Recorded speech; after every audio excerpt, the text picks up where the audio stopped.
أبو لك بالعبدك وأبو بسمي فأبي رسول لله تعالى. السلام عليكم ورحمة الله وبركاته.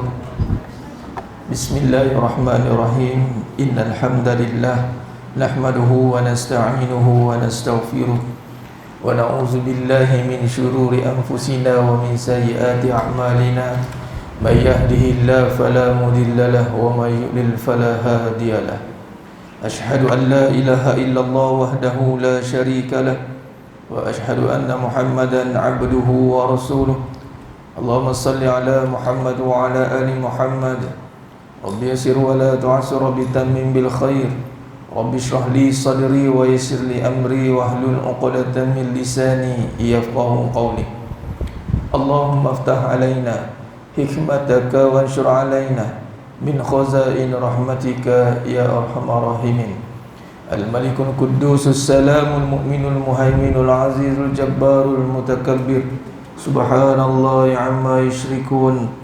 والله الخالق البارئ المصور له الأسماء الحسنى يسبح له ما في السماوات والأرض وهو العزيز الحكيم. ولا حول ولا قوة إلا بالله العلي العظيم. أما بعد. Sidang imam mata Allah Subhanahu wa taala, para tetamu-tetamu Allah yang dimuliakan pada pagi yang penuh barakah ni, waktu duha. Mudah-mudahan kita berada dalam golongan hamba-hamba yang benar-benar bersyukur. Amin ya rabbal alamin. Kita kena ulang banyak kali sidang imam mata Allah SWT. Berkali-kali ulang belum tentu jadi. Berkali-kali ulang belum tentu jadi. Bayangkan. Sebab apa? Sebab ulangan yang disampaikan itu bukan perkara yang hanya berada di sudut luaran. Tapi ulangan yang disampaikan itu adalah perkara yang perlukan penghayatan dari dalaman hati. Sebab apa ulang banyak kali belum tentu jadi? Sebab yang akan menerima tu hati. Hati. Terutamanya tadi hamba bersyukur. Sebab hakikatnya Allah kata qalilan ma tashkurun, sedikit sangat hamba-Ku yang bersyukur. Tu hakikatnya. Jadi kita kena pastikan dengan akal yang waras ni, dengan Allah bagi kita akal yang boleh memilih baik dan buruk. Fa alhamaha fujuraha wa taqwaha. Allah kata Allah ilhamkan kebaikan, semua kebaikan, ketakwaan dan kefasikan. Dan beruntunglah mereka yang menyucikan, merugilah mereka yang mengotorinya. Allah bagi kita akal yang waras ni, yang berpandukan iman yang benar, kepercayaan yang benar. Mudah-mudahan kita boleh merenung, muhasabah, bahawa adakah kita berada dalam golongan yang benar-benar bersyukur atau masih dalam golongan yang kufur. Dia either one.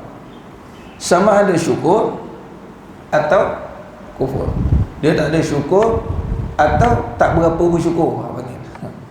Tak berapa bersyukur. Bunyi juga bersyukur tu, tak berapa nak bersyukur. Tak aci. Syukur atau kufur, dosa atau pahala, hidup atau mati, syurga atau neraka. Pilih. Wallahu alam. Tak aci main wallahu alam. Allah memang Maha mengetahui. Kita ni bawa tak tahu. Kita ni berada dalam jalan ke syurga atau ke neraka. Kita kena clear. Kalau kita tidak jelas, perjelaskan. Kalau kita ragu, yakinkan. Itu perlu kita lakukan. Bukan kita biarkan. Sebab jalan itu kena dipastikan. Contoh, kenapa kena adakan juga kuliah? Kenapa kena lakukan majlis ilmu? Kerana itu jalan ke syurga. Kalau tidak berjalan, maka manakan masakan boleh sampai? Macam mana? Kalau tidak berjalan, maka mesti menempuhi jalan dulu. Tarik dipanggil. Ni tarikat. Tarik lah ni. Ada tarikat, ada apa dah penuntut ilmu tu, tarik lah tu. Jalan Allah mudahkan. Kata boleh samakan di rahmat Ta'ala. Barang siapa punya niat dia nak menuju penuntut ilmu tu, niat. Maka setiap langkahnya itu digugurkan dosa, diangkat darajatnya, dimudahkan perjalanan ke syurga. Amalan apa lagi yang nak kita pertahankan? Yang mana tegang-tegang Allah kata, Allah pemudahkan jalan Nabi kata dengan kalam Rasul, permudahkan. Dahlah payah nak dapat syurga, bukan senang. Iblis yang datangnya dari golongannya ahli ibadah. Nabi Adam alaihissalam yang asalnya di syurga pun boleh terkeluar. Nampak? Wa qulna ya Adam uskun anta wa zawjukal jannah wa kula minha ragadan haitsu syi'tuma. Allah kata dengan Nabi Adam AS dengan isterinya Siti Hawa, duduklah kat syurga ni, buatlah bahasa mudahnya, buatlah jemaah sendiri. Macam itulah. Alih-alih punyanya payahnya, sebenarnya mahal Allah nak bagi tahu syurga ni dengan hak Allah, maka terpedaya juga dengan iblis. Nampak? Iblis yang mana datang melalui jalannya dengan bisikan itu, waswas alladhi yuwaswisu fi sudurin nas. Nabi Adam AS itu 3 kali diprovokasi atau dikonsultasi. Iblis consultation. Dia konsultan hebat iblis ni. Memang dia cakap dengan, dia panggil apa? Apa panggil? Soft spoken. Oh, dia perempuan banyak saya soft spoken. Padahal iblis. Ustaz yang tegas-tegas garang. Oh, garangnya, tegasnya. Contoh. Iblis tu akhirnya dengan melalui jalan Hawa sekali ya. Makanlah sekali. Dengar cerita kalau tak makan ni keluar daripada syurga ni, nampak? Memberi keadaan yang merisaukan. Jadi Hawa termakan kata-kata iblis itu, lalu bisikkan kepada Nabi Adam AS. Nabi Adam pula termakan dengan kata Hawa, seorang lelaki termakan dengan kata-kata isteri, orang buat bukan sebab Allah suruh, isteri suruh. Abang, saya nak abang berubah baik. Nampak? Siapa yang nak suruh berubah? Isteri. Bang, kalau abang tak mampu jangan buat. Siapa suruh tu? Isteri lagi, nampak? Besarnya kuasa isteri ni. Ya Allah. Itu nak tocang bagi. Termakan sekali ya. Keluar. Bayangkan syurga yang indah itu pun boleh terkeluar. Bayangkan kita duduk kat dalam alamnya. Kat pergi Subang, dalam ni macam mana perjalanan kita nak menuju ke syurga. Macam-macam bisikan datang. Sebab itulah kita kena pertahankan. Bila dapat satu amalan, Allah bagi kita satu amalan, bukan dimah juga, kita kena pertahankan. Sebab tu amal itu dia ada, Islam amal itu mesti ada jihad. Jihad ni apa maksud? Apa maksud jihad? Allahumma paksa. Tu dia. Tu doa dia. Mustajab doa tu. Bangun pagi macam malas, paksa. Tu je lah. Walaupun nak masuk Islam itu tiada paksaan. La ikraha fid din. Itu nak masuk Islam tapi dah dalam Islam paksa. Kita dah ada dalam agama, maka kita kena paksa diri kita untuk ikut semua kehendak agama walaupun susah. Itu kena paksa. Sebab tu pucuk pangkalnya apa yang kita duk belajar selama ini, tinggal lagi kita paksa diri untuk beramal atau tidak. Itu saja. Itu saja. Sebab sekarang ini segalanya telah dihidangkan. Tinggal lagi nak paksa buat atau tidak. Begitu. Sebab itulah bila kata tadi perjalanan hidup ini kita kena faham menuju ke mana, sama ada syurga atau neraka, kufur, syukur atau kufur. Dia tak ada, dia kena paksa dia kalau kita tak ke sini dia akan terus ke sana. Jadi kita kena paksa tangan kita ni pertahankan steering itu, jangan ke kanan. Kita kena paksa tu. Kita pegang steering, kita paksa. Cuba kalau biar, cuba. Wallahu a'lam ustaz. Tengoklah ke mana jalan ni. Lengkang lagi. Kegaung. Kadang-kadang bawa tu kejang belakang ini kalau bawa kita long distance. Betul tak? Kita orang lelaki kau perempuan yang bawa orang perempuan dah ke mana-mana dah sampai ke bang kata. Tahu-tahu sampai ke kata. Kita kebel bawa ni tapi ni. Tapi yang mana bawa tahu lah kan. Tegang. Dia apa? Paksa lah tu. Dia panggil pressure. Pressure. Paksa. Kita ada stres. Sebab memang kena paksa. Kalau tidak nanti dia akan mengundang bahaya. Sebab tu hidup kita ada dua pilihan. Sama ada pilihan kita itu baik atau buruk. Maknanya arti kata lain satu je lah pilihan. Sama ada dapat baik atau buruk. Sama ada syukur atau kufur. Sekali kita termasuk dalam golongan kufur, inna azabi lasyadid. Azab aku amat pedih. Azab aku amat pedih. Azab ni bermulanya di dunia, bukan di akhirat. Itu redeem terus. Redeem. Habis Allah bagi abadan abada. Sebab tu dalam satu kenyataan saya tak post lagi. Satu panggil kalam-kalam hikmah juga saya tulis. Di saat gagal di dalam kehidupan ataupun gagal di saat kehidupan, itu masih ada harapan.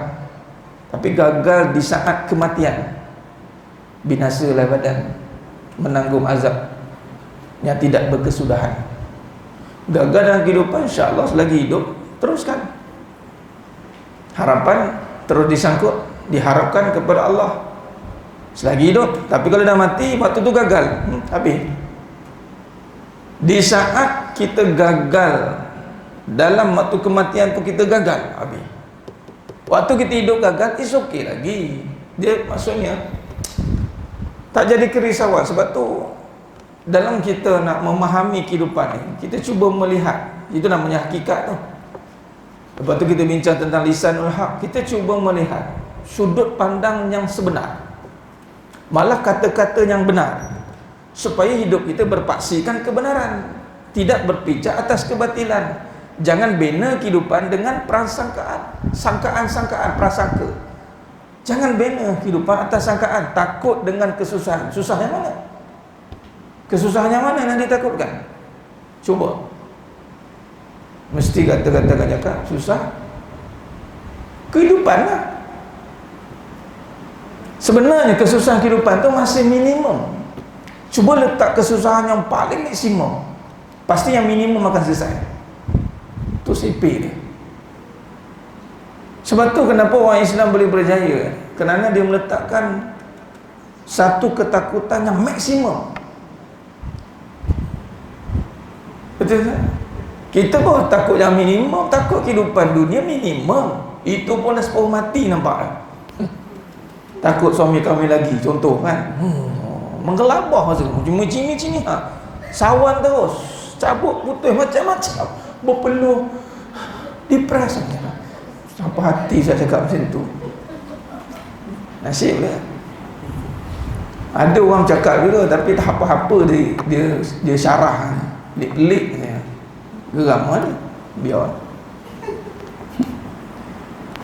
Dok pertahankan suami status isteri kat dunia. Lala kan mati tak jumpa. Orang Jawa kata for what? Untuk apa you pertahankan status isteri di dunia, akhirnya dekat akhirat tak jumpa? Untuk apa? Cuba waras sikit fikir tu. Boleh. Cuba letak paling maksimum. Kalau lah saya bukan isteri abang di syurga nanti, macam mana lah nasib saya bang? Kan power sikit bunyi dia, ayat tu kan. Jadi misi saya bang, saya pertahankan title isteri di syurga. Bawa ada akal sikit. Ni tak pertahankan isteri di dunia, lalas-lalas sekali tak jumpa. Bawa naik badan, berhabis, menangis habis, air mata habis. Lalas sekali tak jumpa. Lalas sekali, macam suami aku tu. Bang pimpin siapa? Bye-bye.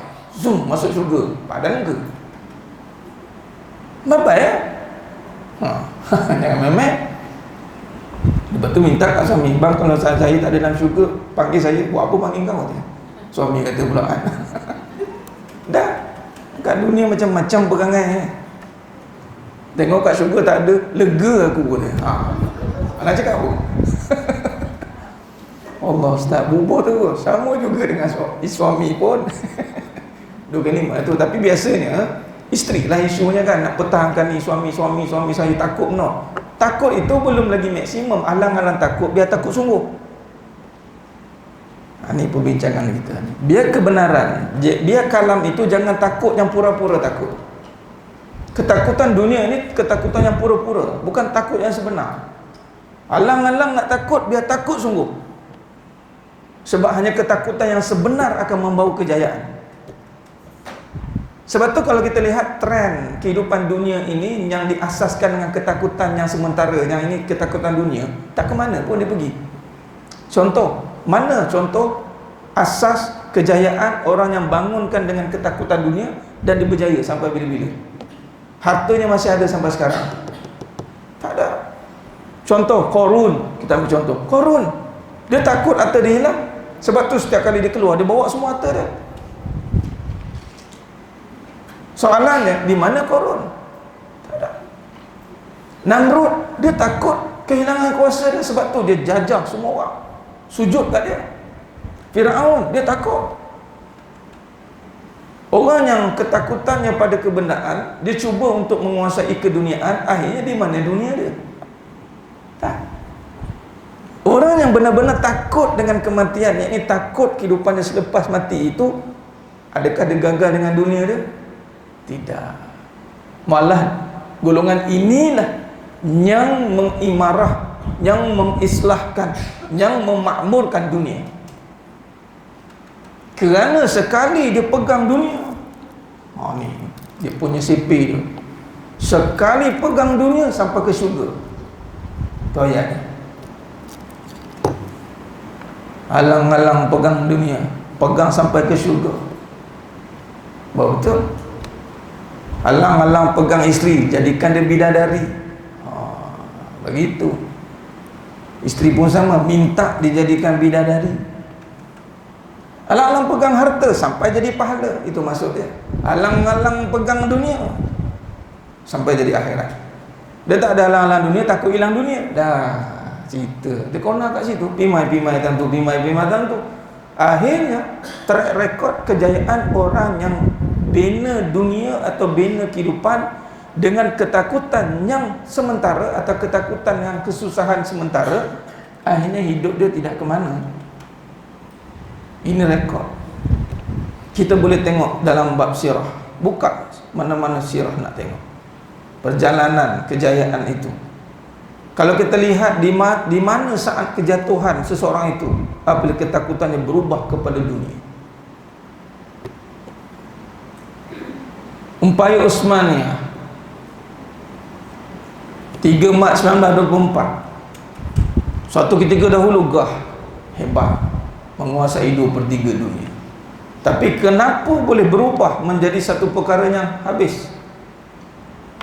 Kerana waktu itu ketakutan sudah berubah kepada benda yang sementara.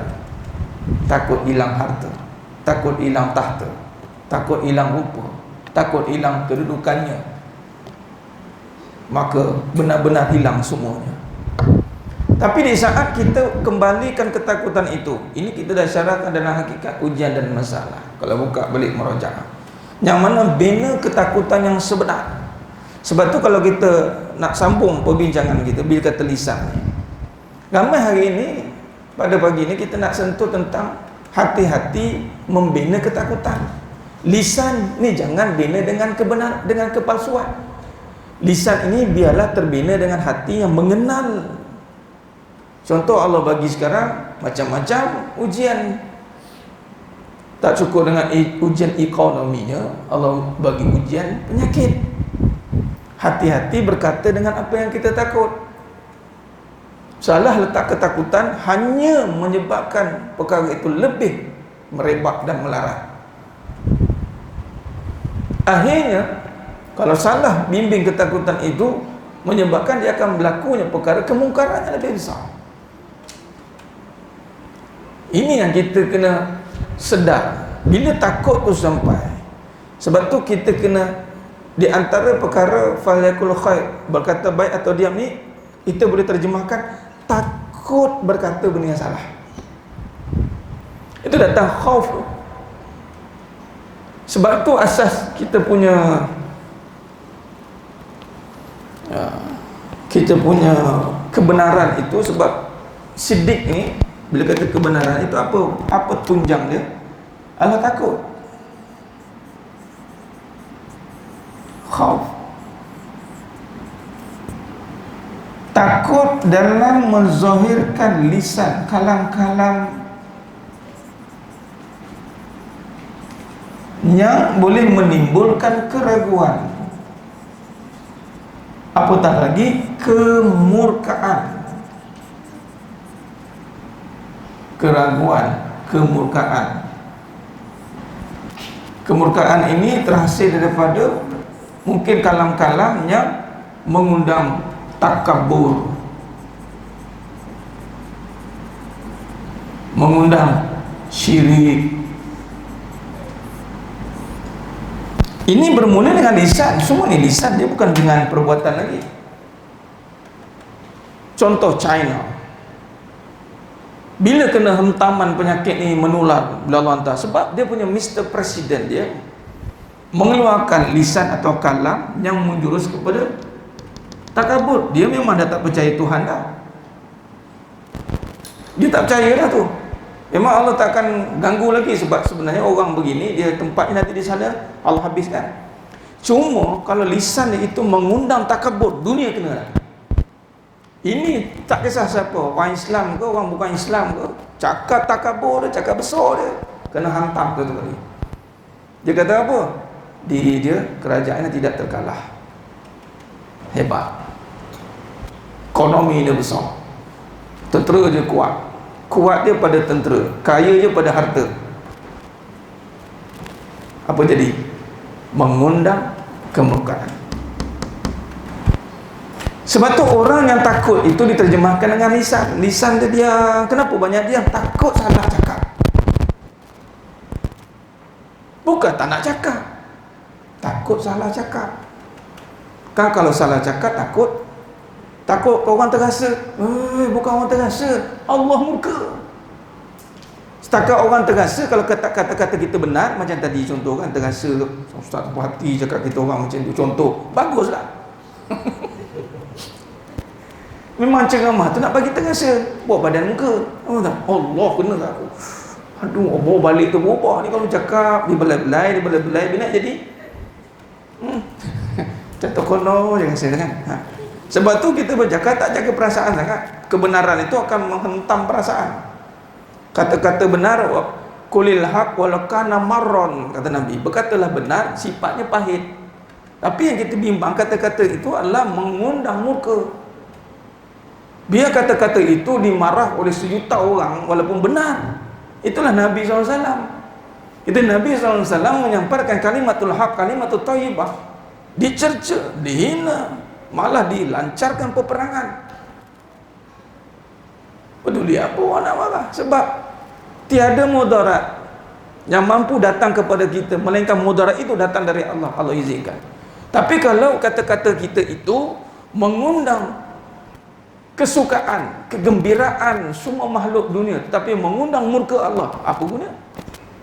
Apa guna cakap macam tu?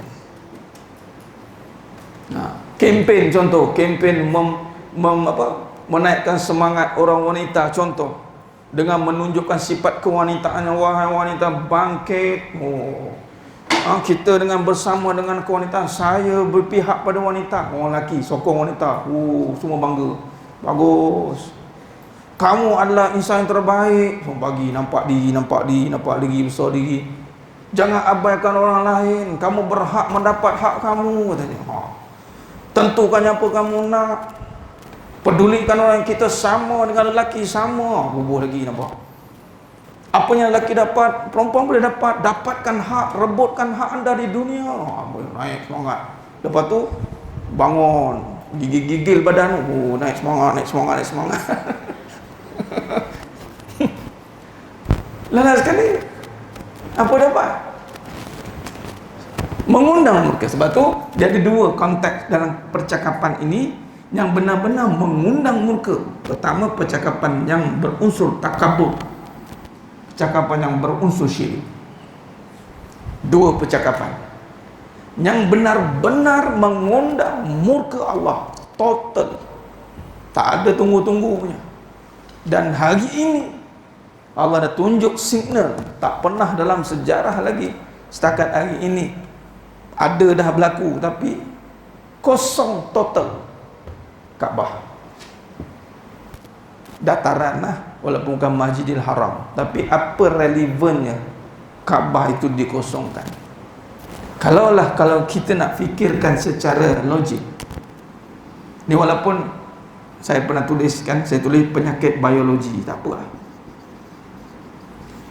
biologi darah. Tapi adakah ni Kaabah, adakah kita nak protect ni, habis yang luar ni apa jadi? Kalau kena semua kena penyakit ni, apa efek? Sama juga lah sebenarnya. Tak ada, no point juga sebenarnya.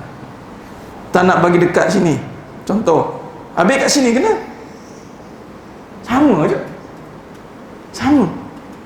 Tapi apa pengajaran yang kita nak dapat sini? Kita bimbang-bimbang, Allah bagi satu sinar, jangan dekat dah dengan rumah aku. Kerana apa? Kerana kehadiran kamu menuju ke Kaabah ini adalah mengundang syirik. Sedangkan kita pergi menunaikan ibadah umrah, haji, labbaik Allahumma labbaik, labbaik la syarika laka labbaik. Nampak? Masakan tidak syirik. Syirik yang paling ringan itu adalah riak. Live. Tengah, okey, sama-sama sami doa, okey, sami doa live tau. Kalau upload lepas tu boleh kira lagi, lepas tu kat bilik tengah menung-menung tu, pak, okey juga. Ni tengah live ni, okey, sama-sama berdoa ya, saya di bawah pancur emas ni, sama-sama semua, macam dah orang tengok dia, view 2 orang lah. Ingat tak main no view lah, 2 orang, itu pun jadi. Okey, live. Habis. Itu riak. Walaupun kita tak hukum dia, kita tidak menghukum dalamat, tapi perbuatan itu mengundang riak. Apatah lagi dengan syirik-syirik yang berbentuk perbuatan. Syirik-syirik yang berbentuk perbuatan dengan duduk pada tempat-tempat yang disangkakan boleh mendatangkan kelebihan, mengundang khurafat. Duduk di kelambu Kaabah, jangan. Yang bergayut pun ada, bergayut terus. Apa ada bergayut tu apa? Nampak? Dia ambil tudung ke apa ke, dia macam sini lah, dah macam roti canai dapat ni semua. Berkat. Apa benda? Hajarul Aswad memang ada barakahnya. Nabi kata solat, salam pertama wajib, salam kedua Assalamualaikum warahmatullahi, pum, lompat terus, imam tak habis lagi dah, buruk datang. Apa yang dikejar? Barakah Allah atau barakah benda? Raudah sekarang tutup raudah, tak pernah lagi tutup. Kita bermimpi Nabi tak mau jumpa. Sebab apa? Sebab yang dikejar tu bukannya syafaat Nabi, masuk raudah sebab makbul doa. Kalau syafaat Nabi itu semua yang Nabi buat, Nabi suruh dia buat, tapi pilih-pilih. Nampak? Macam Nabi tu ada dekat sana je, balik sini tak ada dah. Ini yang berlaku. Jadi impact kepada ini satu signal yang sangat besar implikasinya. Apatah lagi dengan isu yang melibatkan penyakit. Apa lisan kita yang biasa sebut tentang penyakit? Apa lisan kita biasa sebut? Kena ada apa? Ubat. Sebab apa kena ada ubat? Ni yang pening jawab. Itulah gagal tu. Itu yang gagal tu sebab sembuh tu.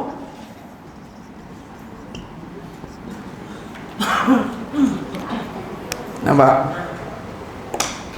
Kenapa sembuh pada ubat?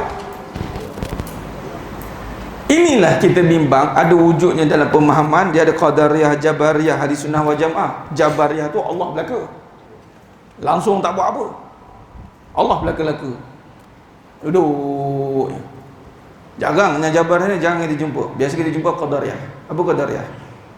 Kedekat, usaha tangga kejayaan. Dia akan sandar pada usaha, sandar pada ubat, sandar pada usaha benda.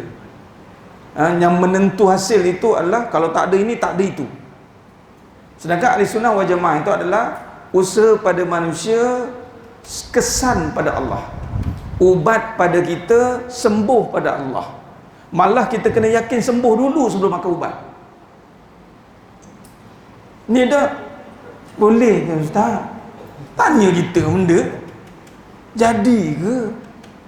Dah nak tunggu jadi, kena tunggu doktor turun pada langit turun. Wah, ni jadi ni lah. Patut dia yakin sembuh tak? Saya yakin sembuh. Kenapa? Allah ada.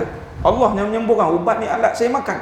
Kenapa makan ubat? Sebab dia syariat, dia alat, dia adat. Habis itu jawapan dia. Bukan sebab sembuh.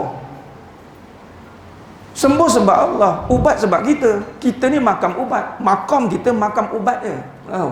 Kedudukan kita kedudukan ubat. Sembuh bukan ubat. Sembuh itu Allah. Syafi' ya Syafi'. Buktinya orang pun kata Allah Ustaz ni rigid. No, apa pula rigid? Inilah Ahli Sunnah wal Jamaah. Ini dalam belajar akidah. Kita buka kitab akidah balik, angkat air, usaha pada kita. Tapi terangkat air ni bukan pada sebab kita. Ni daya, ni kuasa. Terangkat sebab Allah. Ahli Sunnah wal Jamaah in between, clear cut. Bak kesan-kesan ni, baik buruk, kesan-kesan berjaya tu semua Allah. Tapi usaha kita clear. Makan kenyang siapa? Allah. Duit kita, rezeki siapa? Allah. Clear. Orang pun penin, Allah bagi kat sini. Penyakit sembuh siapa? Allah. Ubat banyak dah. Ubat dah melambat-lambat tak sembuh. Apa cerita? Doktor rawat, doktor mati. Bayangkan. Nak tanpa tahap macam tu sekarang buat. Doktor rawat, doktor mati. Setiap kali nak rawat sain terus tu. Sekarang pun di hospital yang jadi isu yang kita sini okey lagi. Doktor-doktor semua dah alert dah, red alert dah. Jangan main. Sebab melibat nyawa dah. Sebab vaksin tak jumpa. Sebab yang boleh settle ni vaksin. Sebab dia melibatkan virus. Bila virus vaksin tak jadi antibiotik kan? Jumpa Dr. Zainal pun bening. Oh, kadang-kadang anak-anak kena bawa pun antibiotik. Nak vaksin ni dia cair, dia lebih halus. Sebab kita berhadapan dengan virus. Virus ni nak pula, ada yang buat kajian, dia 7 kali lagi halus daripada bakteria yang ada. Tak terlihat dengan mikroskop. Bayangkan Allah hantar macam mana sekarang. Itu pening tu, teropong tak nampak. Dia pun pening. Lain sekali bukan sebab kadang virus tu, sebab tension tu mati. Stres. Jangan main. Bila stres, dia akan mengganggu sistem pernafasan, maka mengganggu sistem antibiotik badan, mengganggu semua sistem, menyebabkan nak melawan penyakit out. Main-main. Ingat apa? Ingat darah je ke yang cure? Tak. Yang menyebabkan kita boleh ada antibiotik atau antibody tu, yang boleh revenge, lawan tu, adalah kerana strength tu datang daripada semangat tu. Bila dah stress, dah habis, collapse dah. Allah bagi satu penyakit yang menyebabkan orang stres mencari ubat. Penyembuh memang tak jumpa. Sebab datangnya dari satu seruan kemurkaan. Dan bila kita kaji di sana, yang tak kena Islam, China, terutama dia uyur semua tu, tak ada. Bukti apa lagi? Kalam apa lagi? Ini dah tak usah cerita dah. Ini melambat-lambat ni. Ini melambat-lambat ni. Apa dia salah satu yang tadi? Ya.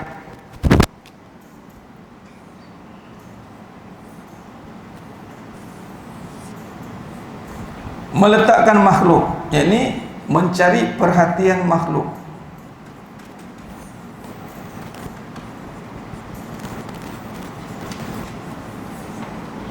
Atau menjadikan makhluk, atau mencari, dia ada dua ya, mencari perhatian makhluk, mencari perhatian makhluk, atau menjadikan makhluk sebagai perhatian.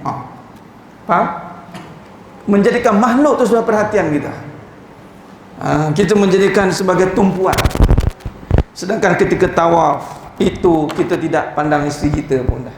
Masing-masing jalan, tumpuan kita satu, Allah. Tak ada dah kalau tengah tawaf-tawaf tu tengok perempuan lain pula sawut tangan ni, nyaya lah. Redha je ya. Terlepas mana-mana, jumpa kat mana-mana. Tak payah cari abang. Kalau tak jumpa juga, jumpa di syurga. Makam tinggi betul. Ni abang juga tinggalkan saya tahu. Jangan tinggalkan saya ya. Biasa. Mencari perhatian makhluk ataupun menjadikan makhluk sebagai pusat perhatian. Baik, daripada asas itu cuba buat ayat. Apakah yang menjadikan ayat-ayat yang keluar daripada kalam-kalam yang hasil pada pusat perhatian makhluk? Cari banyak. Apa dia? Contoh, kita mula dengan harta. Biasa ayat apa yang keluar dengan harta ni? Pusat perhatian. Orang pandang harta, yang dicari apa? Harta lah. Harta ini padanya ada tahta, ada kedudukan, ada populariti. Maka yang akan dijaga itu adalah kedudukan. Yang berlaku. Contoh, pusat perhatian kita makhluk. Apabila amalan yang terang-terang mendapat ganjaran daripada Allah, itu tidak menjadi satu kegairahan. Sedih pula. Ya Ustaz, apa nak buat? Datang kuliah aja dah. Kuliah duha itu pun boleh. Orang lain banyak tempat dia pergi. Di sana, di sini. Ada carrier, saya ni je lah boleh buat. Macam Tok Konoden kan. Jelah Ustaz, saya ni apa ada, pergi masjid je lah. Pergi masjid je lah. Ya Ustaz, saya ingin juga nak jadi inilah orang hebat. Tu, jadi apa sekarang? Setakat jadi imam Ustaz, boleh lah. Allah sedihnya bunyi. Jadi imam sedih, datang kuliah sedih, kuliah duha sedih. Semaya tak seronok. Alhamdulillah tak jadi, cancel. Ada juga yang menyelamatkan. Sini Ustaz boleh. Bagus. Oh tidak tu? Yes. Ambil lah. Kita dah teralih. Perhatian kita ni dah termasuk dengan, dah terkesan dengan sangkaan-sangkaan makhluk keduniaan, sehingga perkara yang ada ganjaran yang membawa pada kegembiraan tidak lagi gembira. Orang dapat harta dengan dapat pahala, gembira lagi dapat harta. Betul tak? Syukur Alhamdulillah dapat duit. Betul lah tu. Tapi patut kalau masuk tabung, syukur lagi banyak. Ya Allah syukur ni Ustaz, boleh masuk tabung. Tapi setakat hari ni tak macam tu lah. Masuk tabung tu jadi pening. Masuk tabung tu jadi lagi pening. Dia tidak melihat kegembiraan itu pada pahala. Terutamanya golongan wanita. Pahala ni, ya Allah, banyak yang amal. Dari sekecil-kecil benda sehingga besar-besar ni. Bagi air kat suami. Bagi air kat suami yang kosong. Walaupun air kosong pun macam ni lah. Macam ni. Bukan kacauan tau. Dah siap ready made. Beli ni banyak-banyak kat rumah. Dia ambil, bubuh sini. Bang, air bang. Sabar je lah kamu ni mah. Tapi kalau itu menjadi keredaan, lebih baik daripada solat sunat 1000 rakaat. Itu ulama. nak cakap apa? Satu cawan lah. Kau datang bawa baldi. Dah pahala ni, mandi bang, jom. Lain macam kamu ni bang. Pahala bang, kata pahala. Tapi orang boleh tension dengan kerja rumah. Ni perhatian makhluk lah ni. Kerja rumah ustaz tak popular. Tu yang kadang-kadang geram dia upload juga. Kak Renah anak-anak. Dia nak juga orang luar tahu tu. Oh Allah. Tengok kalau macam ni apa perasaan anda? Ular melingkar apa tu? Dia pergi uploadnya kain plekat suami dia tu kat atas lantai. Punya nak bagi tahu yang wanita ini berkorban demi, tak cukup ke Allah tengok? Meraih populariti di luar sehingga menyebabkan amalan yang besar tiada nilai, itu semua meraih perhatian makhluk. Malah kalau ibadat seorang-seorang tak apa bila. Dia nak juga cakap tu. I bukan apa, I nak share kawan juga. Yelah kalau kita ada game macam Qiyamul Lail sama-sama tu okey juga. Sebab biasa seorang-seorang je kan. Biasa seorang-seorang je kan. Dia nak juga. Kita ni ibarat kita nak mengalihkan bahawa ganjaran yang kita lakukan itu kita nak sandar pada makhluk supaya makhluk puji. Itulah. Ini kalam-kalam. Kalam-kalam yang membawa kesesatan. Sebab tu jangan terkejut orang perempuan lagi nasib dia orang perempuan ada boboh. Sebab ini lagi nak cerita tentang tu. Bayangkan dalam rumah tangga buat kerja rumah punya lama tiba-tiba sia-sia. Bayangkan. Kenapa? Kerana pahalanya tiada. Kenapa hancur? Kerana meraih perhatian makhluk. Dia nak suami dia tengok. Kalau tak cukup dengan suami dia tengok, dia nak jiran sebelah dia tengok. Kalau tak dia tengok, dia masuk grup pula tu. Dia masuk grup, dia semua nak bagi tahu. Dan akhirnya disebarkan mesej bahawa suri rumah perlukan perhatian dan pembelaan. Kami ini yang berlaku. Sedangkan profession itu mahal. Bayangkan hari ini 1000 rakaat solat. Bayangkan. Apatah lagi yang lain. Sebab itu antaranya Sayyidah Asma radhiyallahu anha, anak pada Abu Bakar Siddiq radhiyallahu anha, jumpa dengan Nabi SAW. Satu riwayat jumpa Nabi, ya Rasul, bagaimana ni amalan semua bubuh kat lelaki. Kami ni nak beramal juga. Nabi kata apa? Buat suami kamu suka. Bayangkan, syurga bukan buat suka-suka. Ini buat suka-suka. Tu dia.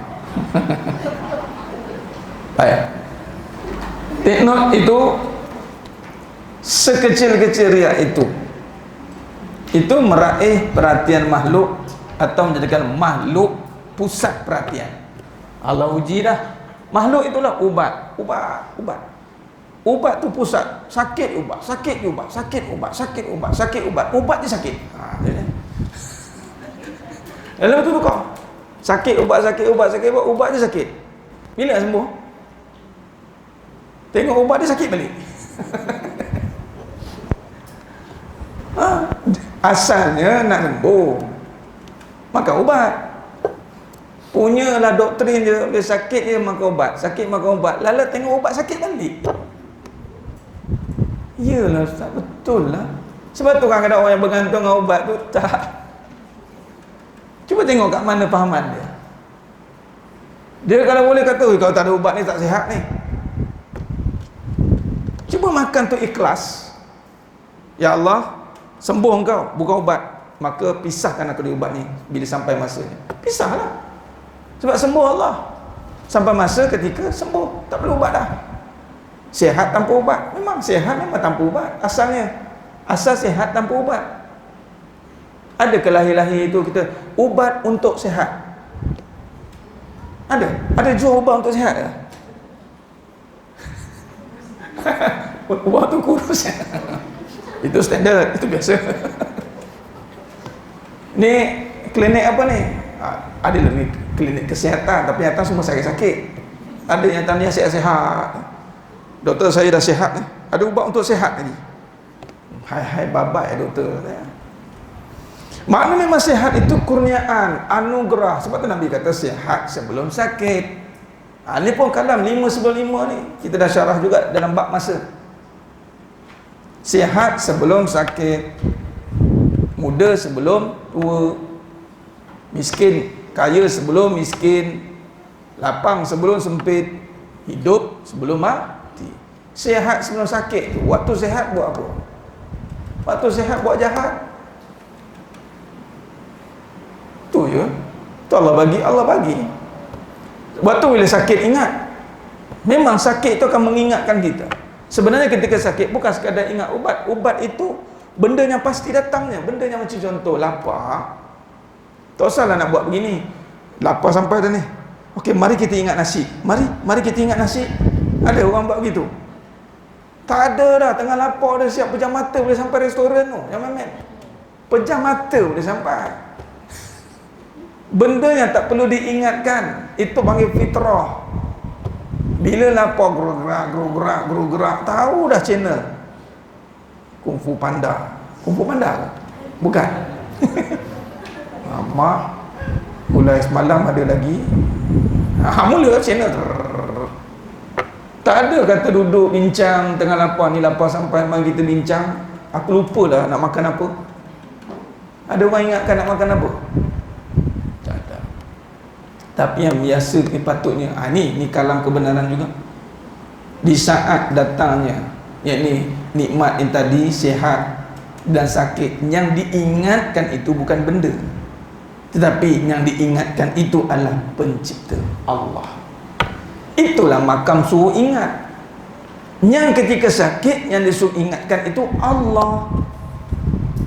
Bila ingat Allah bukan sekadar ingat yang falsafah saja. Ingat Allah ini bermaksud ingat kembali segala tuntutannya. Dulu time sihat, berapa banyak kalam kemurkaan yang kita lakukan. Tak apa, sihat okey lagi ni. Biasa kita dengar. Ya, orang muda makan. Sihat, makan. Belintang lalu membujuk sapu. Sebab dia ingat sihat tu dia. Time sihat jalan, pergi mana-mana nak pergi. Sebab time sihat lah, time sakit kan tak dapat. Memang betul, nampak macam betul. Tapi sebenarnya hakikatnya salah. Time sihat itu bukan dipikirkan makan apa nak, jalan ke mana saja, suka siapa-siapa. Bukan. Time sihat itu yang perlu direnung di muhasabah itu, di mana kita guna nikmat sihat itu. Ini yang perlu direnungkan. Lalu tidak mampu kita nak ingat, maka Allah bagi sakit. Ingat, terkenanglah kita akan ibadat-ibadat yang kita tak buat. Begitu. Sebab syirik berlaku, perhatian makhluk, perhatian. Belum masuk takabur. Takabur mudah-mudahan minta jauh, simpang. Tak simpang pun mereka 44 pun kata. Simpang. Takabur ni, sombong ni, dia mula meremehkan orang lain. Satu, keduanya, mula dia menafikan kebenaran. Dua ciri sombong. Takabur, ingat, kalam-kalam yang meremehkan orang lain dan juga menafikan kebenaran. Remeh ni apa? Bila datang ni, contoh, orang ni datang, ini kita cerita bab ekonomi. Orang ni datang, susah ni, hutang. Dia hutang memang. Berapa hutang kamu? 20,000. Alah, 20,000. Saya 100,000. Saya hutang. Dia down dengan kawan lagi. Apa masalah kamu? Masalah aku. Kamu suami macam mana? Saja. Saja. Tak pernah nak menghayati. Allah. Sabar.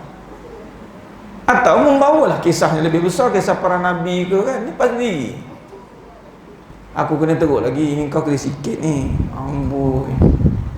Berapa banyak kalam ni berlaku kat luar. Nak pula kalau kita yang dah otai masih berbisa ni kan. Kita akan memandang-mandang, aku kena teruk lagi dulu. Teruk mana? Bukan sekadar teruk, kita pun tak tahu, cuma kita nak meremehkan. Hati-hati merendahkan. Nabi SAW tak pernah buat begitu. Sekecil-kecil perkara Nabi dengar, Nabi ayati. Nabi tak pernah, aku Nabi. Tak ada. Nabi tak. Cuma ada satu ketika sakit. Sakit para Nabi ini 2 kali ganda manusia biasa. Itu ya. Nabi bagi tahu kepada Aisyah radhiyallahu anha. Sakit 2 kali ganda. Kesusahan 2 kali ganda, 2 kali lipat. Sebab apa lebih? Sebab orang hebat. Orang hebat memang akan dilebihkan sekali-kali. Kalau sakit, sakit lebih. Kalau senang-senang lebih. Nabi Sulaiman AS. Sebab tu para Nabi awliya semua ada lebih. Nabi itu ada mujizat lebih. Memang orang-orang hebat akan dia lebih mukjizat. Jadi di saat kita tu ciri takabur tu, merendahkan orang lain dan menafikan kebenaran. Kebenaran pula apa? Bila kita bawa kalam-kalam kebenaran. Sebagai contoh tadi, pertahankan status isteri di syurga. Bukan sibuk duk perhatian isteri sekadar di dunia. Alah ustaz, yang penting dunia lah dulu. Dia mula nak nafi kan. Bila penafian berlaku di saat kita meletakkan kehidupan yang utama, iaitu kita nak membawa alih dengan kaedah kata-kata kita lah. Sebenarnya kita nak letakkan akhirat tu yang utama. Di saat itu berlakunya penafian terhadap kebenaran tanpa sedar. Bimbang-bimbang takabur sampai. Ini yang kita tak mahu. Sebab tu kita kena lihat antara perkara bila datang sesuatu musibat ataupun ujian dalam bentuk senang dan susah, apatah lagi susah, antara langkah pertama yang kita perlu lakukan adalah diam. Itu je. Kita dah recall benda ni dah. Diam dan tafakur lah. Senang sampai tu, kalaupun senang sampai, kena diam. Allah, senang ni, kesenangan apa datang ni? Penuh, ya Allah. Kita cari kalam-kalam yang mampu align, kita bimbang dengan kesenangan itu, terkeluar kalam-kalam yang mengundang murka. Datangnya nikmat, dapat segala apa yang Allah kurniakan. Itulah jalan selamat. Kita meletakkan kalam-kalam yang Nabi ajar. Contoh dapat nikmat, alhamdulillah, khalas, titik, tup, tak payah, alhamdulillah. Dia begini, nampak keluar dia. Sebenarnya, mula sebenarnya dia terletak pada kita juga. Kalau kita ni tak letakkan ciri kita ni sebagai wanita soleha, tak jumpa lelaki soleh. Ampun. Macam mana awak tu, suami awak tu kan boleh setia dengan awak, dia macam ni. Nampak benar lah dia tu kan, macam hebat-hebat rasanya. Lepas tu dah bagi macam tu, alhamdulillah, ini Allah kurniakan, Allah hanya setiakan, bukan saya. Dah itu je, lah. Habis kalau nak cakap banyak, baca Quran. Dia nak juga berkalam-kalam yang Allah takkan tak ada tip-tip, takkan tak ada tip, tak ada. Dia nak juga tu. Ini yang berlaku. Akhirnya kenapa Quran jarang dibaca, jarang kita jadikan rujukan, kerana kalam-kalam kebatilan mau bertebaran atas muka bumi terlalu banyak. Dia lebih suka dengar tip. Apa mesti ada kan. Dia nak puas dengan, ya alhamdulillah, Allah bagi ya, bagi tip, tip dia taat lah. Banyak istighfar, dah ringkas. Yang banyaknya adalah syarahan agama, kefahaman. Itu patutnya kita kena banyakkan. Bukan ceritakan tentang benda-benda yang ada pada kita dan kita lontarkan dengan perkataan kalam-kalam yang batil. Begitu. Sebagai contoh dalam surah Al-An'am 114, Allah berfirman, surah Al-An'am 114, yang bermaksud, boleh tengok Katakanlah wahai Muhammad, patutkah aku terpedaya dengan kata-kata dusta syaitan-syaitan itu sehingga aku yakni hendak mencari hakim selain dari Allah, padahal dialah yang menurunkan kepada kamu kitab Al-Quran yang jelas nyata kandungannya satu persatu tentang yang benar dan yang salah. Dan orang-orang yang kami berikan kitab mengetahui bahawa Al-Quran itu adalah diturunkan dari Tuhanmu dengan sebenar-benarnya. Oleh itu jangan sesekali engkau menjadi salah seorang dari golongannya ragu-ragu.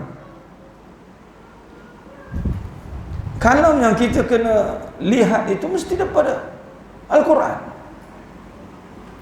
Al-Quran itu SOP kita. Contoh, apa lagi Allah kata? Allah kata lagi dalam surah Al-An'am ayat 116 yang bermaksud, dan jika engkau menurut kebanyakan orang yang ada di atas muka bumi, nescaya mereka akan menyesatkanmu dari jalan Allah. Tiadalah yang mereka turut melainkan dengan sangkaan semata-mata, dan mereka tidak lain hanyalah berdusta. Ini banyak berlaku dekat mana? Kehidupan. Mungkin dalam syarah agama, ibadat, dia ada dua tuan. Sedangkan Muhammad Allah Subhanahu wa taala. Saya pernah tulis dah benda ni. Kita bawa ulang kaji. Bila kata tujuan kita itu adalah Allah, apa dah? 44.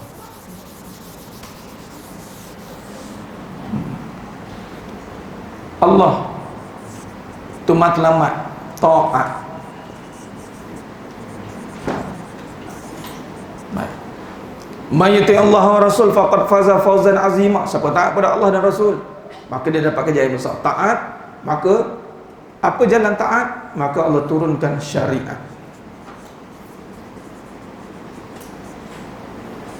Syariat ni siapa bawa? Itulah Rasul, utusannya. Dan kita itulah Nabi Muhammad sallallahu alaihi wasallam. Syariat ini bila dipecahkan dalam perbincangan din, huwallazi arsala rasulahu bil huda wa dinil haqq, surah Al-Fath ayat 28. Ni pun saya dah sentuh ni. Allah utuskan Nabi SAW untuk membawa din. Bila syariat tu syariat yang bernama ad-din, syariat agama. Din,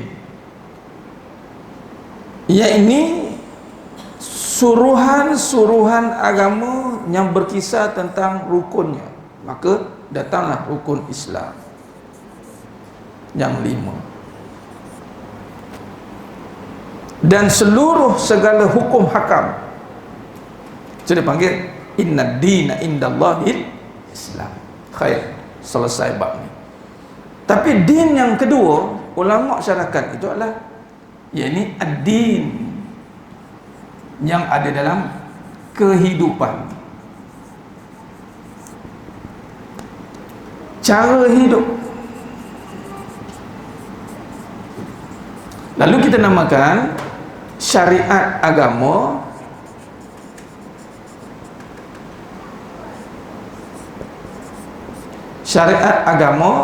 syariat kehidupan.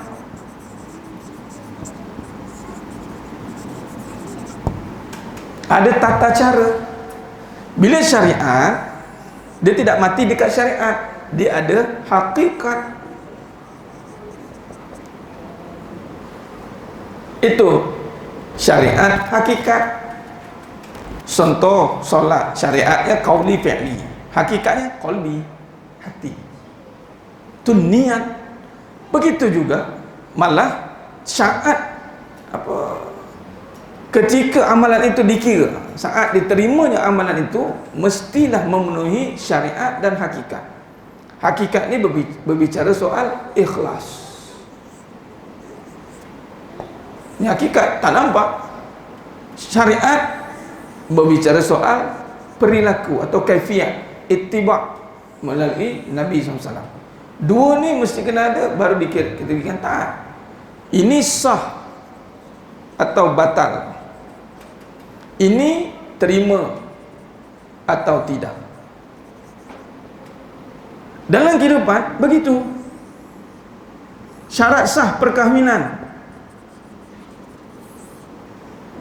syarat diterima perkahwinan sama, ikhlas. Perkahwinan itu syariatnya, pekerjaan syariatnya, semua itu yang saya namakan perbuatan-perbuatan tajuk-tajuk itu. Baik, maka kata Allah tadi, bila kita sebut syariat itu pada jalan Nabi Rasul dan taat Allah, ini kalam Allah, Al-Quran, mesti ini yang menjadi utama. Dan sunnah Rasulullah, sunnatullah, sunnah Rasulullah, apa segala yang disuruh. Dan kata Allah tadi dalam surah Al-An'am ayat 116, dan kebanyakannya akan jumpa kat sini. Manusia mungkin tidak akan bagi sangkaan dekat sini, walaupun ada sini ajaran sesat. Ini berlaku. Tapi yang berjaya disesatkan tanpa sedar dalam kehidupan yang dipanggil sangkaan.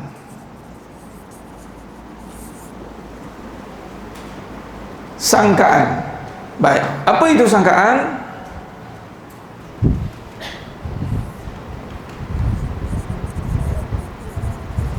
Sangkaan ini yang mana kita hanya melihat pada dua keadaan. Ini pesan daripada hadis Nabi SAW, mafhum hadis, innallaha la yanzuru ila suwarikum wa amwalikum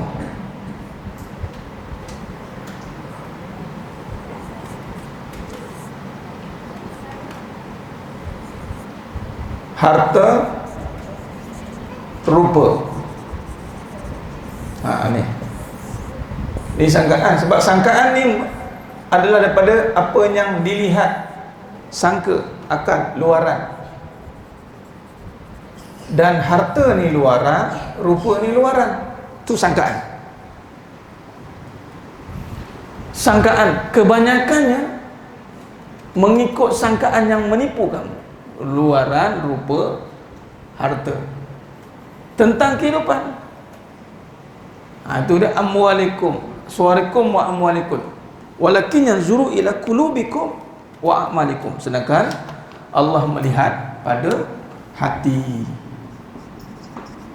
dan amal. Ya, ini pada syariat, berbalik pada syariat agama, ikhlas,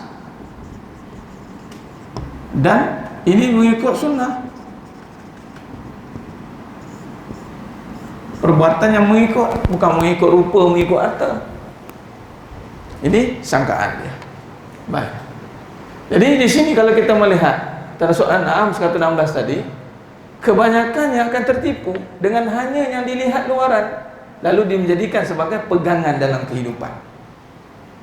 Ini banyak berlaku. Malah ini juga akan menjadi perkara yang mengundang. Rupa ni makhluk kan, harta ni hebat. Ini yang berlaku. Sebab itu kalau kita lihat, apabila kita tidak melihat dengan kebenaran, sebab tu kan ada penglihatan yang benar ni. Bila kait dengan agama, syariat, hakikat, maka ada kaedah melihat, bukan terus-terus tengok, terus nampak. Ni patut macam ni, kahwin kena macam ni, kalau nak sayang kena pegang tangan, nampak? Itu hukum macam tu ya. Kalau tak pegang tangan, tak sayang, habis kita. Lepas tu dah satu tajuk tu nanti, ni bulan 4, itu kat tempat lain orang panggil jemput ceramah. Saya tulis pun tajuk, sayang jangan sampai melayang. Tajuk layang pergi mana? Kita bincangkan lah. Sebab yang diukurkan itu adalah daripada kehidupan yang berdasarkan sangkaan.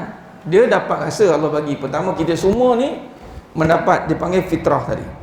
Allah bagi kita fitrah.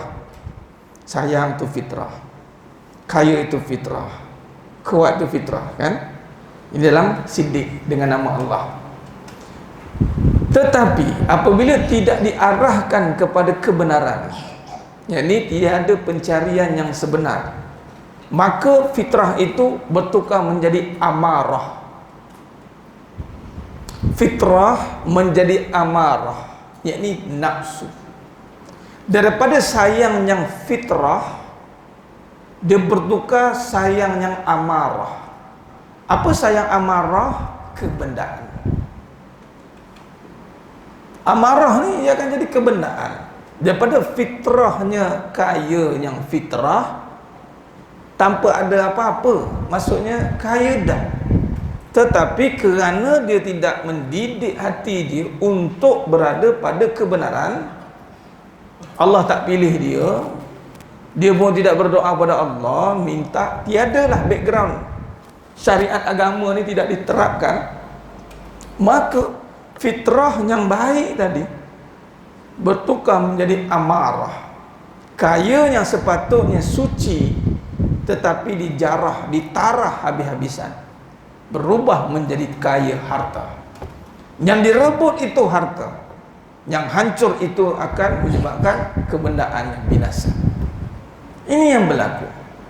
Jadi yang dihukum itu adalah luaran, sedangkan Allah tidak tengok rupa dan harta. Bukan Allah rupa dan harta ni sabit dengan amalan. Kalau macam tu tak payah beramal. Bukan maksudnya itu. Maksudnya adalah jangan tertipu dengan luaran punya ukuran.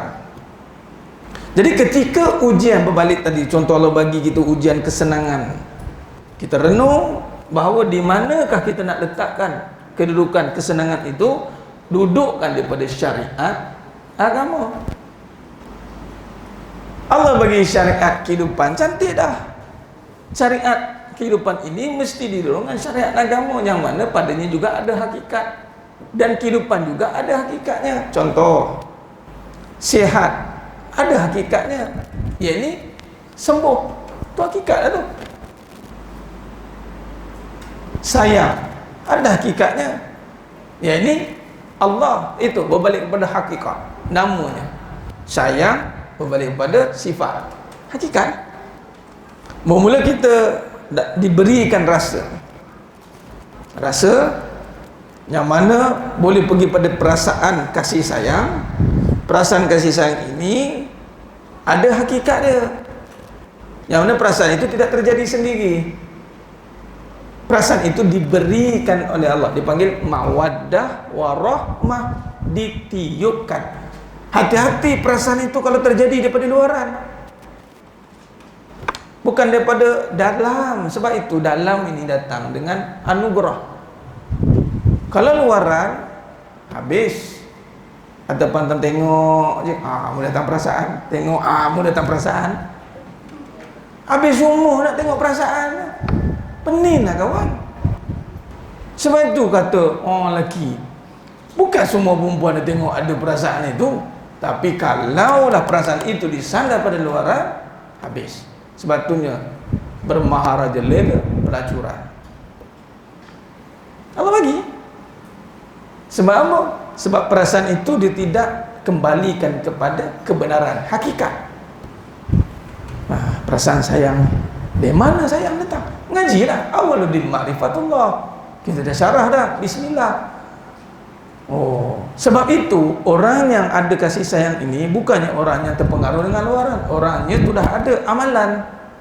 Sebab tu duduk dengan orang yang istiqomah amalan ini, memang dia dah ada kasih sayang dah. Tinggal nak on, sensor on, aktif, tu je. Bukan kata perlukan macam teori kapitalis 101 tip, nak juga letak satu. 101 tak cukup, 1001 tip. Menggemburkan apa? Apa bahasa biasa guna? Menggemburkan kasih sayang rumah tangga macam mana? Menggemburkan tu. Macam-macam tip. Percayalah, tip itu semua tip-tip yang luar, tipu. Apa maksud tipu? Luar. Banyak casing luaran, banyak tempel-tempelan. Tidak membawa datang daripada hati yang benar dan mengenal. Sebab itu berbalik tadi, sangkaan yang dimasukkan di sini adalah dan surah Al-An'am 116. Menurut sangkaan yang mana? Pertama, dia berpaling daripada Al-Quran, kebenaran Allah. Al-Quran itu Allah. Yang mana sangkaan semata-mata maknanya rujuk pada dua tadi, semata-mata rupa, semata-mata harta. Sedangkan dia perlu alihkan pandangan sangkaan itu, dia akan berlaku sangkaan tetapi dia akan jadi sangka baik, husnuzon. Kita bincangkan dah. Okey, baik, begini. Bila perasaan tu datang, contoh, perasaan ini dia ada dua keadaan, perasaan baik, perasaan buruk. Mesti akan ada perasaan Perasaan marah datang, nak kembalikan kepada mana? Kebenaran. Marah, urus kemarahan dengan kesabaran. Sabar itu Allah, bukan kita. Saya tak sabar Ustaz. Memanglah kamu tak sabar. Walaupun nama kamu Sabaria. Tahu dah kamu tak sabar. Habis itu Ustaz, Allah yang sabarkan kamu. Oh iya. Ni tak, saya tak mampu Ustaz, saya tak mampu. Memang tak mampu, tak sedari lagi tak mampu. Kebanyakan orang masih tidak melalui jalan untuk sedar itu. Sebab tu kesedaran itu bukan sekadar dengan tangisan. Hati-hati dengan banyak menangis tapi masih tak sedar-sedar. Sebab tangisan itu boleh disadarkan dengan perasaan tadi. Tapi kalau dia menangis kerana sedar, itu lain. Pastikan menangis kerana sedar itu kerana dosa. Itu saja, bukan kerana orang lain, orang buat saya macam ni Ustaz, orang buat begini. Itu perasaan lagi. Kalau menangis yang sebenar ni, duduk seorang, menung-menung, nangis. Bukan lepas bergaduh tu menangis. Itu standard. Duduk seorang, nangis. Sayu hati. Sebab apa? Sedarnya diri dia. Atau tak payah nangis pun siapa. Yang begini, tersedak-sedak sampai tersedar. Mungkin contoh, dah hentakkan, zoom, sedar. Bukan mengundang kesedihan. Sedar itu mengundang, dipanggil perubahan. Orang yang sedar, orang yang berubah hidup dia, sedar. Berapa ramai yang menangis masih tak berubah? Betul tidak? Banyak orang menangis. Ada lah Ustaz, rumah tangga gaduh, nangis, senyum balik, nangis. Itulah lumrah pelangi-pelangi kehidupan dia panggil. Dia tak ada dapat jawapan, dia bubuh pelangi jawapan. Tak ada jawab pelangi, dia bubuh jawapan lidah tergigit. Dah itu, alah Ustaz, manusia bubuh apa lagi jawapan? Alah kita orang perempuan lagi. Orang lelaki tak faham, lelaki pula. Macam-macam pergi. Paling bahaya. Nabi pun faham Ustaz. Nampak, dia bubuh Nabi pula. Apa masalah kalau balikkan pada ni perasaan ni merosakkan ni. Sebenarnya kita kena balik kepada kebenaran. Habis cerita jawapan. Saya ikutkan perasaan saya. Perasaan ini sebenarnya tak betul ni sebab saya sedih, saya lemah. Akhirnya saya performance out, down. Maka itu perasaan yang salah. Amarah, dia buat marah. Ingat kita suka tu betul tak? Rupanya suka kita tu membawa kecemburuan yang merosakkan. Maka itu salah, tu batil. Kalau suka yang fitrah, dia membawa kepada senang. Kita duduk, isteri duduk kita, suami duduk dengan isteri kita, tenang, tiada ketakutan. Ini suami duduk dengan isteri penuh dengan ketakutan. Faham? Isteri yang menakutkan. Takut saya. Mana yang tak selamat tu suami tu. Suami ancaman. Hati-hati. Makanya dia punya sifat suka itu tidak dibawa kepada amal yang sebenar. Sayang dia itu tidak ikut sunnah sebenar. Apa maksud sunnah? Sunnah ni Nabi SAW mengutamakan Allah. Itu sunnah. Membawa manusia, makhluk kepada Khalik. Daripada kita melihat sayang itu suami kepada sayang itu Allah. Itu sunnah. Kemudian kita ikhlas melayani.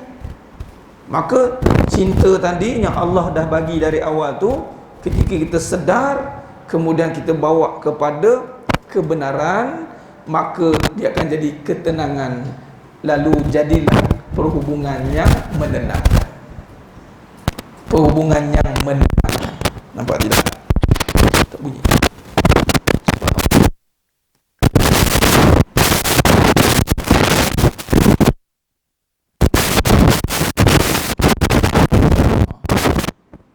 Okay.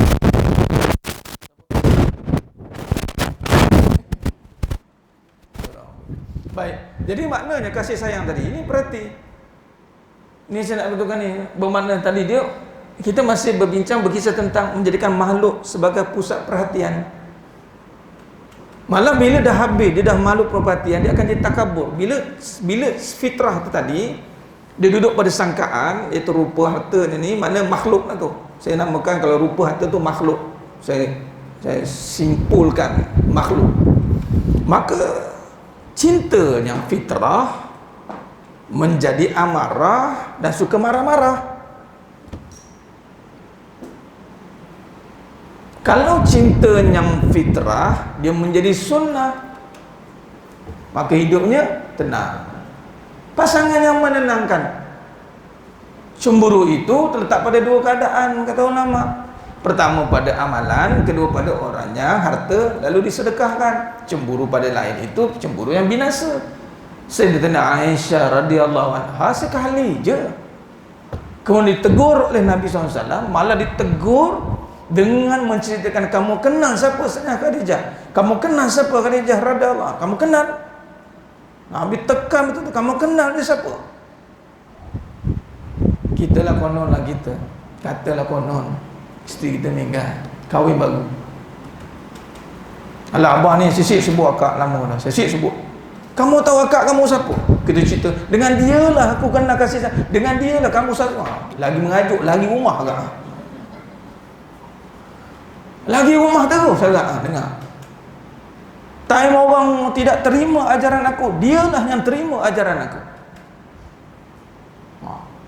Lagi Nabi cerita, kita bang, saya cemburu dengan tu banyak, sebut nama dia. Okey. Kita kena hormat perasaan dia. Dah Nabi cerita, rapat Nabi bagi. Sanggup dengar? Di mana kata cemburu berpanjangan? Malah kita kalau cemburu, kita suruh diam. Abang jangan sebut nama lagi. Diam, saya tak suka dengar. Abang sebut memang abang tak sayang saya. Dah, dia beku kat situ terus. Malah ada nama pun cancel. Sekarang pakai nama tudung Siti Khadijah kan. Cancel nama. Cemburu. Asal nama tu cancel, cemburu.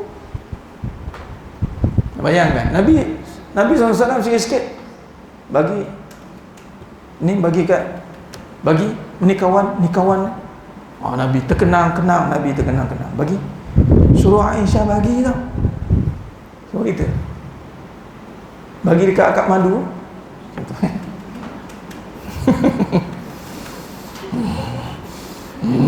Mana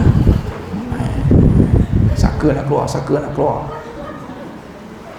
Cemburu tak ada. Orang beriman, kecemburuannya itu dialihkan dengan amalan. Ingat, jangan tertipu dengan rupa dan harta. Jangan dengan statement yang mengatakan, alah ustaz standard lah. No. Kita bukan standard, kita dah modify. Kalau you nak duduk dengan standard, itu standard manusia biasa. Kami bukan orang yang standard. Nah, kami extraordinary. Orang beriman, orang yang extraordinary. Dia tidak duduk pada perasaan. Malah kadang-kadang orang cakap, kamu ni tak ada perasaan ke? Aku bukan tak ada perasaan, aku yang kawal perasaan tu. Macam cakap perasaan macam mana kamu nak, kita boleh keluarkan.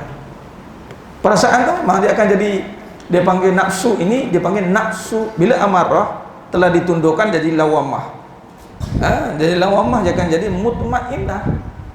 Lawamah tu dia mula tengok pada diri dia, tak sibuk orang lain lah. Bila dah slow dia akan jadi mutmainnah. Nafsu dia tenang. Dia akan jadi gairah, tapi gairah yang menenangkan. Gairah yang baik dia panggil.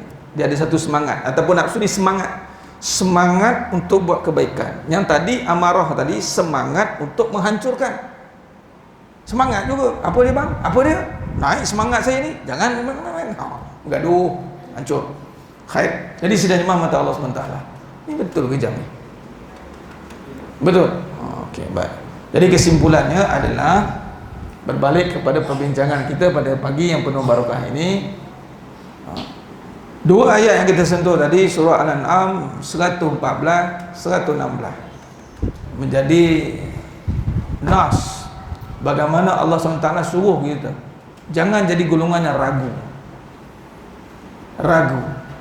Perasaan duduk pada kebenaran itu akan meragukan hati. Jadi tolong letakkan perasaan pada kebenaran, dia akan jadi yakin. Dia ambil balik perasaan itu dengan kebenaran. Contoh perasaan sayang, ambil balik perasaan sayang itu pada kebenaran. Apa kebenarannya? Allah suruh tengok amal. Kalau betul sayangkan suami, pastikan jadi bidadari syurga. Oh betul, abang, saya sayang abang. Bukti, saya akan buat apa yang benar. Saya nak jadi bidadari syurga, abang. Kita jumpa di sana. Betul. Ini dia punya sayang, abang. Saya je, saya je habis. Dia tengok dunia je, abang.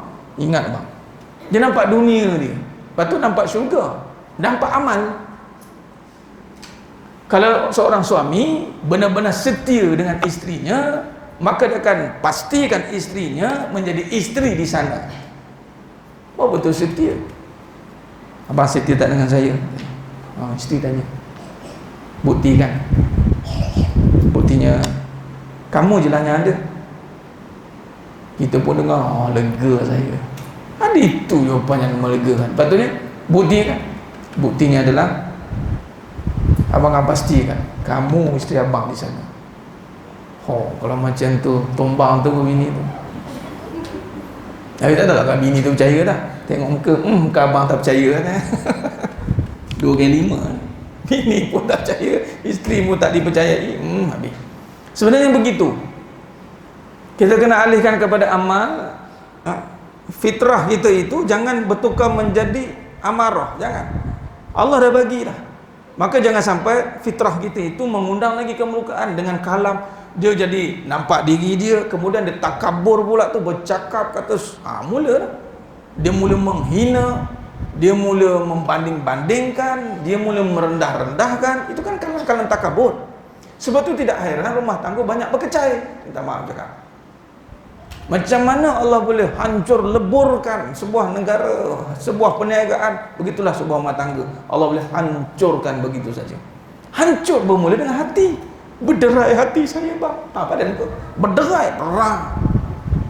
Kerana datangnya sifat yang tidak patut ada pada kita. Sifat takabur, sifat riak, mazmumah tu bersarang nanti. Menggunakan fitrah sayang tadi.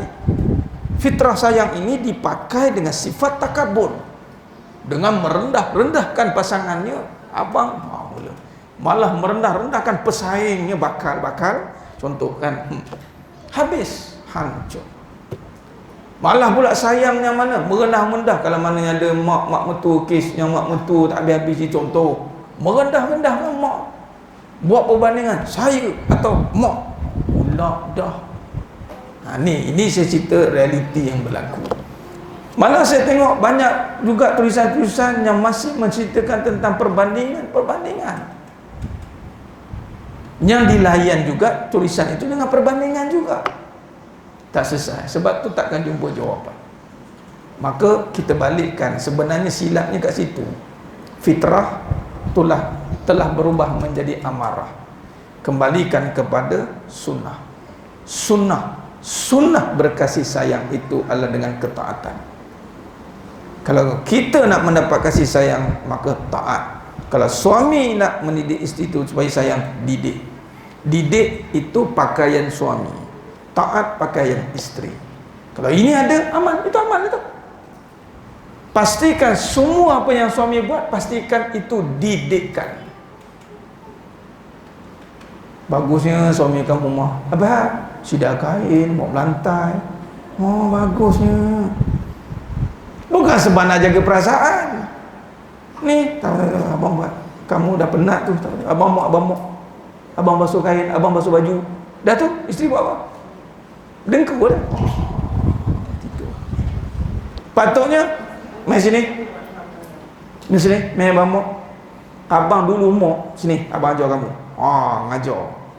Cakap mop mana lantai abang tak pernah mop dulu. Ini abang ajar. Pertama, kalau minyak pakai air panas. Pakai. Jangan ada biar sabun. Pakai macam ni. Ajar mop. Tengok sedia kain. Tak reti bini aku sedia kain. Macam sini abang ajar. Skip dulu macam ni. Faham? Tangan, lurus. Dah buat. Abang betul. Ni dah. Dah. Jangan buat. Biar abang buat. Sebab apa? Nabi ni masalah. Nabi pun buat. Dia tak ada idea, dia jawab pasal Nabi. Dia cukup marah betul kalau guna-guna idea Nabi ni. Kan orang marah lah, ustaz kalau kahwin lagi Nabi. Saya pun marah juga. Duk rumah tangga je guna Nabi. Betul ke kita ada ke zaman tu? Jangan main suka-suka guna. Memang ada hadis Nabi buat kerja, tapi bukan Nabi buat semua. Sebahagian dia. Itu pun bahagian Nabi, bukan semua. Nabi ada 9. Macam mana nak atur semua kalau buat semua? Kita kena logik, ada akal yang waras, menilai balik. Jadi pastikan apa yang suami buat itu mendidik isteri. Didikkan. Ni abang buat kerja rumah, basuh macam ni, besin basuh ni kalau nak basuh macam ni. Jangan air bercampur najis, air muntah najis. Ini air biar mengalir. Kalau basuh dengan air yang sama, air mustakmal. Tu dia. Okey, buka kitab, mengajar terus. Pertama basuh macam ni, tengok apa basuh. Tak tahu tanya. Lepas tu duduk tengok. Sampai tu mati tu, mata. Yang abang berhati. Okey bang, betul. Tapi isteri sekarang, isteri pula perhati suami. Duduk je kerja dia. Habis. Jadi taat itu pakaian bagi isteri, didik itu pakaian bagi suami. Itu sunnah dalam amalannya, dan perbetulkan hati supaya ikhlas. InsyaAllah selesai masalah. Jadi itulah kalau kita lihat, takut, berbalik kepada penutup kita, takutlah dengan kalam-kalam, kata-kata yang keluar daripada hati yang penuh dengan keraguan tadi, kerana dia akan mengundang ancaman kemurkaan Allah. Dan akhir kalam, kalau kita renung balik, semua ancaman yang berlaku hari ini, kita duk risau dengan ancaman luaran, kita bimbang dengan ancaman yang di luar. Percayalah, ancaman itu hanya berada dalam diri dia. Ancamannya apa? Dosa. Itu je. Dosa. Kita yang mengundang. Walaupun itulah katanya, bagaimana luaran tidak memberi kesan dalaman. Apabila kalau dalamnya ini orang yang beramal, orang yang ingat Allah, maka Allah akan selamatkan dia daripada bencana. Tapi kalau dia itu tidak beramal, walaupun duduk dalam keadaan yang bahagia, nampak gayanya, tiba-tiba boleh berubah menjadi derita. Kenapa? Ada desakan kuat dari dalam, ancaman yang menarik masuk ke dalam. Sebab tu ancaman yang sebenar itu adalah dari dalam, kerana ketakutan dia dah berubah kepada kebendaan. Dia bila takut benda, Allah akan kenalkan siapa yang patut kamu takut selama ni. Sepatutnya kamu takut siapa. Sebab tu hati-hati dengan ketakutan yang tiada asas. Jadi kesimpulan, mari kita letakkan kembali ketakutan yang sebenar itu dengan kita menjaga kalam kita, lisan kita, dan kita alang-alang letak ketakutan. Jangan takut pada keduniaan sekadar. Dunia ni dia minimum lagi, maksimumkan ketakutan itu kepada tempatnya, selayaknya, yakni amalannya. Ada sesuatu perkara itu, selesaikan dengan amalannya. Sebab tu orang yang faham ini, sekali dia pegang dunia, insya-Allah tidak berubah. Allah tak akan ubah sebenarnya. Malah Allah tambah nikmat pada dunia. Tengok isteri, sekali pegang isteri, dia didik jadi bidadari, makin hari makin jadi-jadi, macam tis-tis. Tengok, bagus kamu ni. Allah sejukkan pandangan. Bukannya pandangan makin lama tengok makin menyampah. Makin tengok makin menyampah. Hati-hati. Sebab menyampah tu dari dalam tau, bukan dari luar. Kita tengok isteri kita menyampah, maknanya menyampah tu dalam. Hati-hati. Jadi kita bentuklah dia sehingga dia menjadi perkara yang menyenangkan. Begitu juga dengan isteri melihat suami makin menyampah, maknanya dia tidak pegang, takut dia tidak benar. Kalau takut itu pada Allah, pasti Allah akan membawa kepada kenikmatan dalam beramal. Suami isteri itu amalan, kehidupan itu amalan. Banyak benda yang kita boleh buat. Contoh kita berniaga, itu amalan. Pegang duit, takut tak jadi pahala, maka duit itu pun tak bosan dengan kita. Duit takkan bosan dengan kita, sebab duit tu sila-sila hari bulan nak duduk je dengan kita. Sebab apa? Aku pegang kau ni, kalau tak kena pahala aku tak pegang. Itu itikad kita. Kita takut hilang pahala daripada hilang harta. Jadi akhirnya harta ada. Bila kita jaga benda tu, Allah jaga dunia. Ihfazillah yahfazka. Jaga Allah, Allah jaga kita. Itu maksud dia tu. InsyaAllah, mudah-mudahan apa yang kita bincangkan pada pagi yang penuh barakah ni sikit sebanyak terungkailah persoalan-persoalan kehidupan dalam bab-bab yang melibatkan kalam bicara ini, perkara yang melibatkan apa yang kita dah bincangkan ini. Mudah-mudahan kita tidak lagi duduk dalam keraguan, duduk dengan keyakinan. Bila dah yakin, istiqomahlah di dalam amalan. InsyaAllah. Jadi mudah-mudahan dengan berkat nama Nabi SAW, dengan nama Allah yang Maha Pemurah lagi Maha Mengasihani, insya-Allah memilih kita semua yang hadir pada pagi yang penuh barakah ni dimasukkan ke dalam syurganya tanpa hisab. Amin ya rabbal alamin.